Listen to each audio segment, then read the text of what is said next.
Business Essentials Podcast. Unlock your career. Learn to speak business English like a pro. Ever been in a meeting where someone's going off track and you're sitting there thinking, do I jump in or just let this keep going? That awkward tension between needing to redirect and not wanting to seem rude is exactly what we're tackling today. I'm Marcus, and with me is Sarah, who's breaking down why 23 minutes is the real cost of a single interruption, the exact 4-phase framework for timing your interruption perfectly, and why women face completely different judgment when they interrupt compared to men. We're also weaving in some seriously useful business English throughout. If you're at B2 to C1 level, listen closely for those phrases. Sarah, what makes interrupting so tricky? Hey, Marcus. Good to be back. Here's what most people miss. Interruption isn't just about being polite or rude.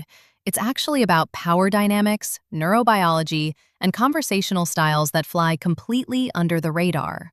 Research analyzing 900 minutes of workplace conversations found that interruptions reveal who feels entitled to speak and who doesn't. Men interrupt women nearly 3 times as often as they interrupt other men. 70% of male interruptions target female speakers. Wait, 3 times as often? That's a massive gap. Exactly. And it gets more interesting. When Stanford researchers played identical interruption scripts to 5,000 listeners, male listeners rated female interrupters as significantly ruder, less friendly, and less intelligent than men performing the exact same interruption behavior. Female listeners showed no gender bias. So women face a double bind. Interrupting makes them seem aggressive, but staying silent means their ideas get dismissed. So the stakes are genuinely different depending on who you are. Completely. And that's why learning to interrupt strategically matters. Because when you do it well, you actually redistribute conversational power more democratically instead of reinforcing existing hierarchies. All right, so tell me, what's actually happening in the brain when someone gets interrupted? Great question. So when you're interrupted unexpectedly, a brain structure called the subthalamic nucleus activates. This is the same system that stops your body from moving when you're in danger. It literally flushes your working memory, clears out your train of thought. UC San Diego research using brain imaging found that surprise interruptions trigger this stopping mechanism powerfully, which is why you completely lose what you were thinking about. For our listeners learning English, what does working memory mean? Working memory is your brain's temporary storage system, the mental space where you hold and manipulate information you're currently using. Think of it like your computer's RAM. When you're mid-sentence and building an argument, working memory is holding all the pieces together. When someone interrupts suddenly, that system gets cleared out, and you have to rebuild your thought from scratch. In business, we talk about cognitive load and working memory capacity when we're discussing productivity and focus. So basically, your brain treats interruption like a threat. Exactly. Being interrupted activates the amygdala, your brain's emotional processing center, and reduces activation in the prefrontal cortex, which handles attention and planning. That's why it's so hard to maintain focus after being interrupted. And here's the kicker. It takes an average of 23 minutes and 15 seconds to regain full focus after a single interruption. 23 minutes from one interruption? One interruption. And research shows that a 4.4-second interruption triples your error rate when you return to your original task. But here's where it gets interesting. When interruptions are expected, when someone says, "Can I interrupt for a moment?" the amygdala activation is much lower. The stopping system doesn't trigger as hard. So polite interruption phrasing actually protects the brain. Exactly. It's not just courtesy, it's neurobiologically protective. When you signal your intention to interrupt, you give the other person's brain time to prepare for the attention shift. That reduces the damaging activation and preserves their ability to think clearly. Give me an example. What does a bad interruption look like versus a good interruption? Perfect. Let's do a scenario. Imagine a colleague is explaining a budget forecast. So the quarterly numbers show growth in 3 key areas: digital transformation, client retention programs, and bad interruption.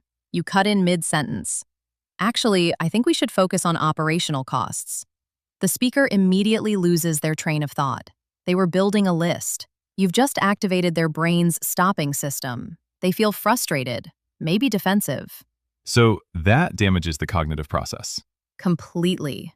Now, contrast that with a good interruption. Same situation. The colleague finishes, and operational efficiency. There's a natural pause. They take a breath. You make eye contact, slightly raise your hand, and say, "Before you dive into the details, can I add something about digital transformation that might affect your timeline?" Notice what's different. You waited for a sentence boundary. You used their name to signal engagement. You framed your interruption with purpose. "Can I add something?" And you tied it to what they just said. That's a good phrase. Can I add something? How would you use that in a real meeting? You'd use, "Can I add something?" when you want to contribute without contradicting the speaker. It's collaborative language. You're not saying, "You're wrong." You're saying, "I have relevant information that builds on this." Native speakers use variations like, "Can I jump in here?" or "Can I stop you there for a moment?" The key is the interrogative form. You're asking permission, which signals respect. You could also say, "I'd like to add something," or "Let me add one thing." But the question form is generally perceived as more polite. What's another mistake? What else do people get wrong? Biggest mistake: interrupting without validating first. So, someone shares an idea. "I think we should expand into the European market." You immediately jump in. "Actually, I disagree because..."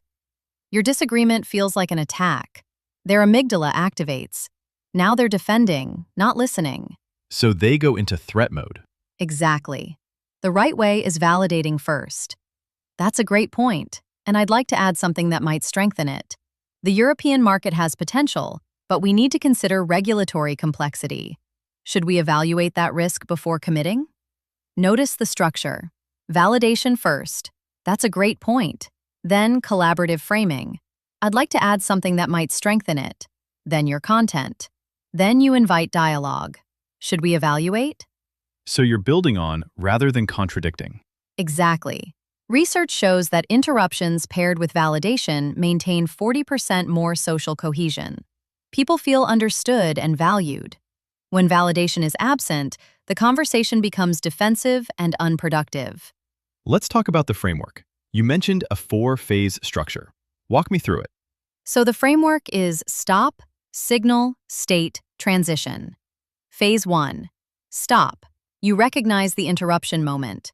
This means actively listening for where the speaker is completing a sentence or thought, not just waiting for your turn to talk. You watch for nonverbal cues, natural pauses, breath breaks, voice intonation dropping. You ask yourself, is the speaker mid-complex explanation or finishing a point? So you're timing it strategically. Exactly. Phase 2. Signal. You use clear verbal and nonverbal cues. You make direct eye contact with the speaker. You slightly open your mouth as if about to speak. You might raise your hand slightly, not high like classroom, but at torso level. These signals prepare the speaker for your interruption, which reduces their brain's stopping response. So the nonverbal cues matter as much as the words. Absolutely. Phase 3. State. You deliver your interruption with context. You might say, "James, I want to add context here. The timeline you mentioned might conflict with the client's project schedule we discussed last week. Should we address this before moving forward?" Notice you're using his name, stating your purpose, add context, providing specific, valuable information, and inviting collaboration. That's a good phrase. Add context. Is that common in business English? Very common. Add context means to provide background information or additional details that help people understand the full picture. In meetings, you might say, "Let me add some context about the client's expectations," or "To add context, here's what happened in Q1." It's a collaborative way to introduce information that changes or clarifies what's being discussed. You could also say, "Provide context," or "Give you some background." But add context is the most natural phrasing in professional settings. And phase 4? Phase 4. Transition. You gracefully return the floor. You complete your point in 1 to 2 sentences, then explicitly yield. You might say, "Does that timeline work with what you were planning to propose, or do we need to recalibrate?" Or, back to your point about digital transformation, you're showing you value their contribution and aren't hijacking the conversation. So you're making it clear you're not taking over. Exactly. How you end your interruption determines whether the speaker feels respected or dismissed. A smooth transition makes future interruptions easier because people trust you'll let them continue. Imagine someone's in a meeting where their boss is about to make a decision based on incorrect information. Walk me through how they'd use this framework. Perfect scenario. So the boss is saying, based on the vendor analysis, vendor A is clearly the best choice. They're fastest and most reliable. But you know vendor A actually has serious reliability concerns based on recent client feedback. Phase 1. Stop. The boss is finishing a sentence. There's a natural pause. This is your moment. Phase 2. Signal. You make eye contact, lean forward slightly, raise your hand. The boss notices and pauses. Phase 3. State. You say, "Before we finalize that decision, I need to raise a critical concern. Vendor A's recent client feedback shows reliability issues that surfaced after their initial proposal. I reviewed 3 client references this week, and 2 reported significant project delays. Should we discuss this risk before committing?" So you're framing it as critical information they need. Exactly. And notice, you didn't say, "You're wrong about vendor A." You said, "I need to raise a critical concern." You provided specific evidence. 3 client references, 2 reported delays. And you invited collaborative problem solving. Should we discuss this risk? Phase 4. Transition. You'd then say, "I know speed was your priority, which is why I'm bringing this up. If reliability is compromised, we might not actually gain the time advantage we're expecting." Then you explicitly yield. "What do you think we should do with this information?" That's really different from just blurting out, actually, vendor A has problems. Completely different. The strategic interruption provides value, protects your boss from a bad decision, and maintains respect. The blurted version makes you seem adversarial and damages credibility. What about the gender bias piece? How does someone navigate that? So the research is clear. Male listeners perceive female interrupters as ruder, less friendly, and less intelligent than men performing identical interruption behavior. Female listeners don't show this bias. The practical implication? If you're a woman interrupting, you need to interrupt with such clarity and purpose that you force listeners to focus on content rather than triggering the bias. How do you actually do that? You frame interruptions as building on others' ideas rather than contradicting them. Instead of, "I disagree with that approach," you say, "That's an interesting approach. I want to explore how it would handle a specific challenge we might face. Have we considered an alternative solution?" You're validating first, asking questions rather than asserting, and inviting collaboration. Research shows this neutralizes much of the bias response. So collaborative framing protects against the bias. Exactly. And confidence matters. Over-apologizing creates a double message. Your words say, "I have something important," but your tone says, "I shouldn't be speaking." Listeners pick up on that incongruence and deprioritize your contribution.